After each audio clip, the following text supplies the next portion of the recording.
Hi everybody, I'm here to do our next reading of Matilda. Last time we read, you learned a little bit more about Miss Trunchbull and the type of lady that she is, and you'll be learning a little bit more about her today. We're on the chapter called Bruce Bogtrotter and the Cake, and it starts on page 117. "How can she get away with it?" Lavender said to Matilda. "Surely the children go home and tell their mothers and fathers. I know my father would raise a terrific stink if I told him the headmistress had grabbed me by the hair and slung me over the playground fence." "No, he wouldn't," Matilda said, "and I'll tell you why. He simply wouldn't believe you." "Of course he would." "He wouldn't," Matilda said, "and the reason is obvious. Your story would sound too ridiculous to be believed, and that is the Trunchbull's great secret." "What is?" Lavender asked. Matilda said, "Never do anything by halves if you want to get away with it. Be outrageous. Go the whole hog. Make sure everything you do is so completely crazy it's unbelievable. No parent is going to believe this pigtail story, not in a million years. Mine wouldn't. They'd call me a liar." "In that case," Lavender said, "Amanda's mother isn't going to cut her pigtails off." "No, she isn't," Matilda said. "Amanda will do it herself. You see if she doesn't." "Do you think she's mad?" Lavender asked. "Who?" "The Trunchbull." "No, I don't think she's mad," Matilda said. "But she's very dangerous. Being in this school is like being in a cage with a cobra. You have to be very fast on your feet." They got another example of how dangerous the headmistress could be on the very next day. During lunch, an announcement was made that the whole school should go into the assembly hall and be seated as soon as the meal was over.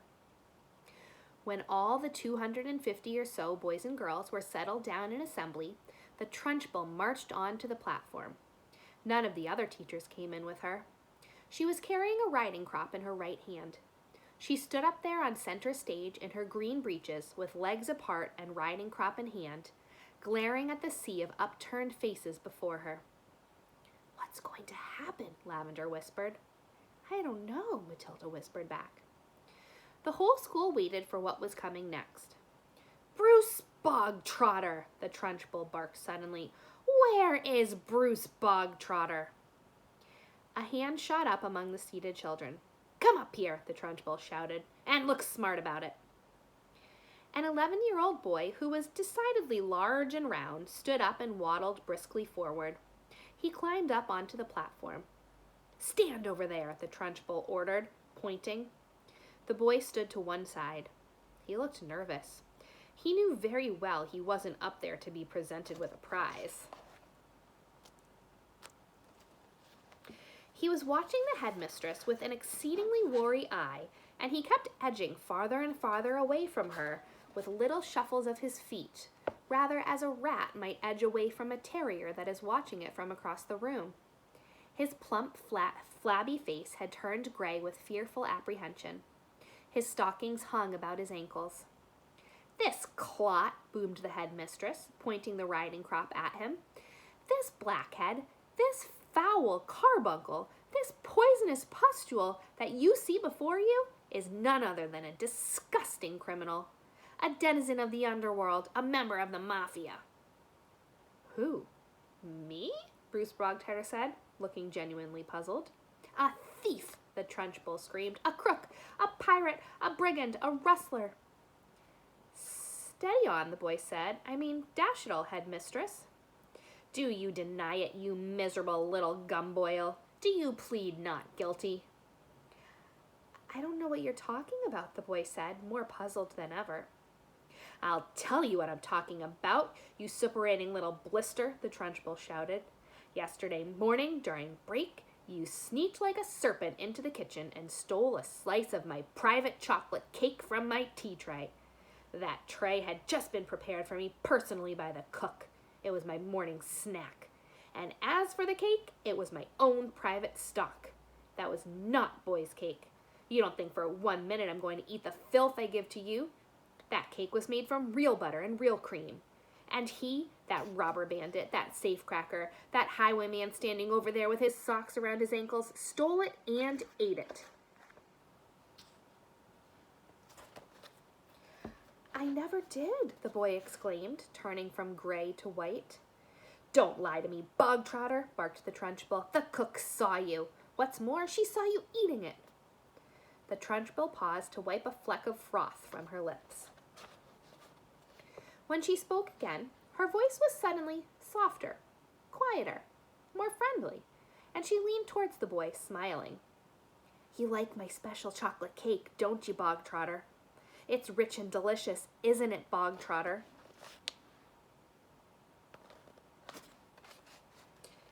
Very good, the boy mumbled. The words were out before he could stop himself. You're right, the Trunchbull said. It is very good. Therefore, I think you should congratulate the cook. When a gentleman has had a particularly good meal, Bogtrotter, he always sends his compliments to the chef. You didn't know that, did you, Bogtrotter? But those who inhabit the criminal underworld are not noted for their good manners.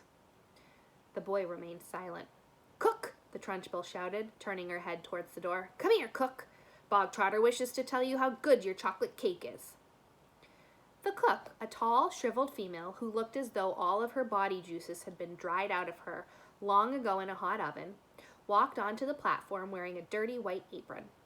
Her entrance had clearly been arranged beforehand by the headmistress. Now then, Bogtrotter, the Trunchbull boomed, tell cook what you think of her chocolate cake. Very good, the boy mumbled.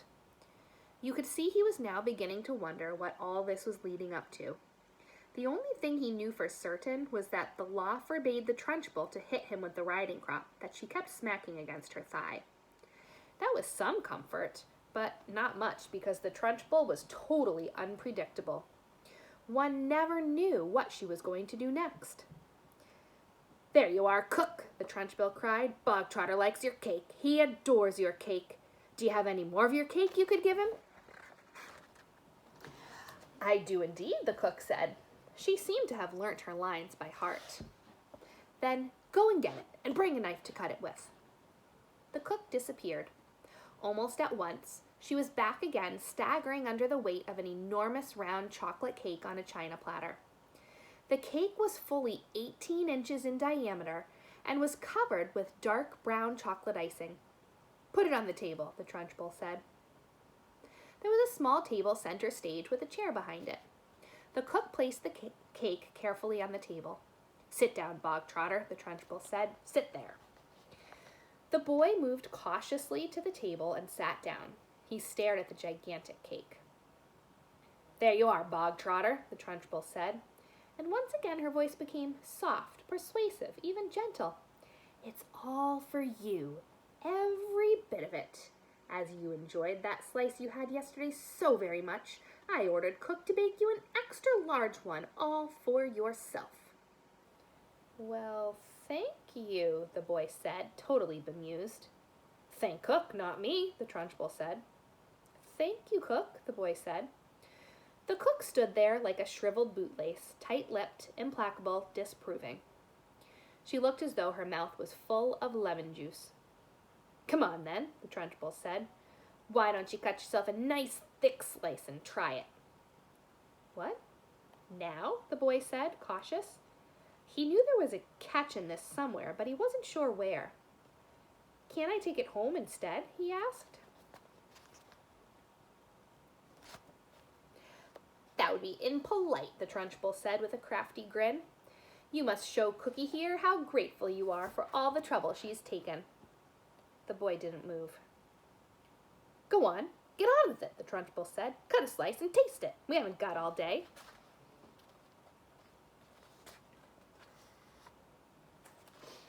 The boy picked up the knife and was about to cut into the cake when he stopped. He stared at the cake. Then he looked up at the Trunchbull, then at the tall, stringy cook with her lemon juice mouth. All the children in the hall were watching tensely, waiting for something to happen. They felt certain it must. The Trunchbull was not a person who would give someone a whole chocolate cake to eat just out of kindness. Many were guessing that it had been filled with pepper or castor oil or some other foul-tasting substance that would make the boy violently sick. It might even be arsenic, and he would be dead in 10 seconds flat. Or perhaps it was a booby-trapped cake, and the whole thing would blow up the moment it was cut, taking Bruce Bogtrotter with it. No one in the school put it past the Trunchbull to do any of these things. I don't want to eat it, the boy said.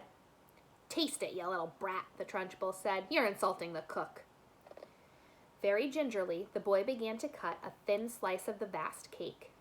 Then he levered the slice out. Then he put down the knife and took the sticky thing in his fingers and started very slowly to eat it. It's good, isn't it? The Trunchbull asked. Very good, the boy said, chewing and swallowing. He finished the slice. Have another, the Trunchbull said. That's enough, thank you, the boy murmured. I said have another, the Trunchbull said, and now there was an altogether sharper edge to her voice. Eat another slice. Do as you are told. I don't want another slice, the boy said. Suddenly, the Trunchbull exploded.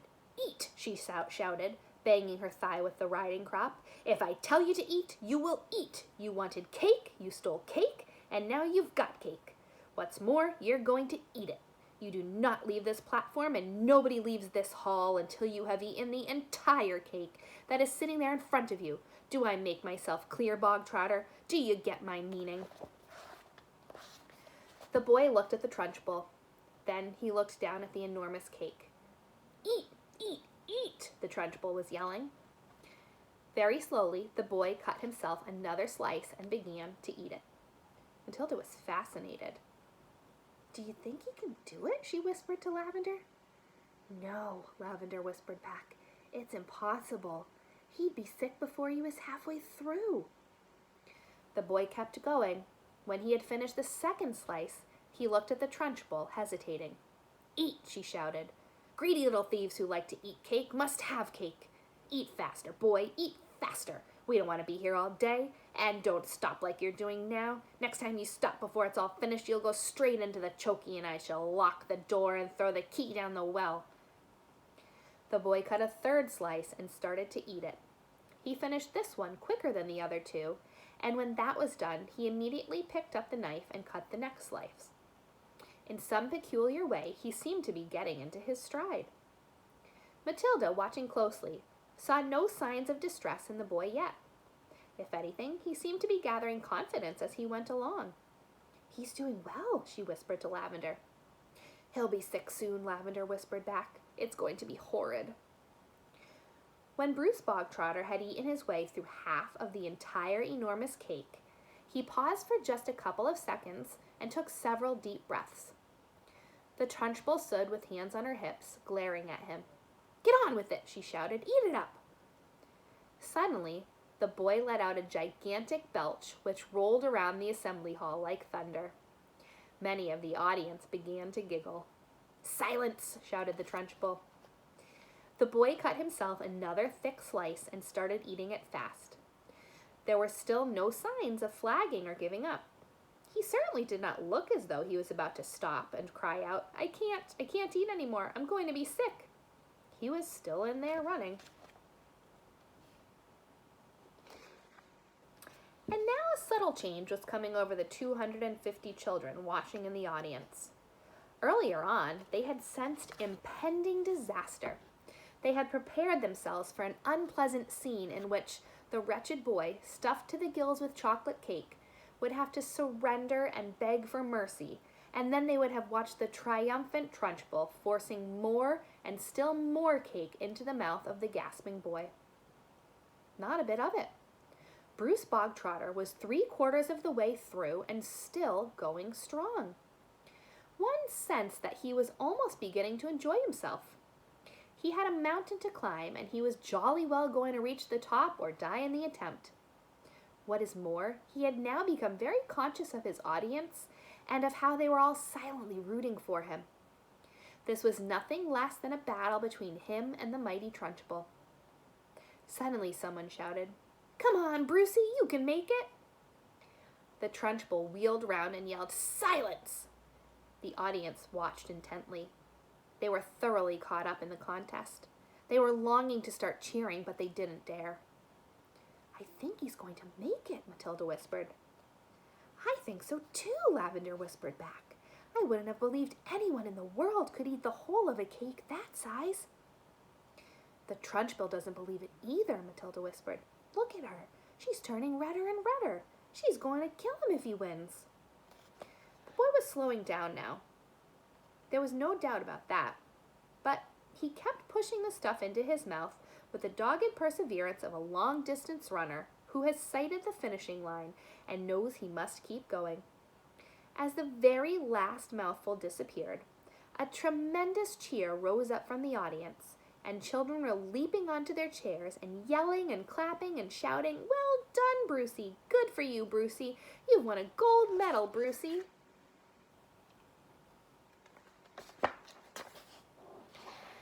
The Trunchbull stood motionless on the platform.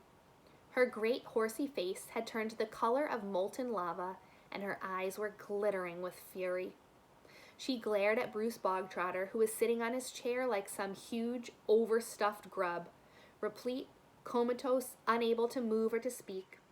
A fine sweat was beading his forehead, but there was a grin of triumph on his face. Suddenly, the Trunchbull lunged forward and grabbed the large empty china platter on which the cake had rested. She raised it high in the air and brought it down with a crash right on the top of the wretched Bruce Bogtrotter's head, and pieces flew all over the platform. The boy was by now so full of cake he was like a sack full of wet cement, and you couldn't have hurt him with a sledgehammer. He simply shook his head a few times and went on grinning. "Go to blazes!" screamed the Trunchbull, and she marched off the platform, followed closely by the cook. So it's a win for the kids and a loss for Miss Trunchbull, I think. I look forward to reading with you again next time, so have a great day and I'll see you soon. Bye!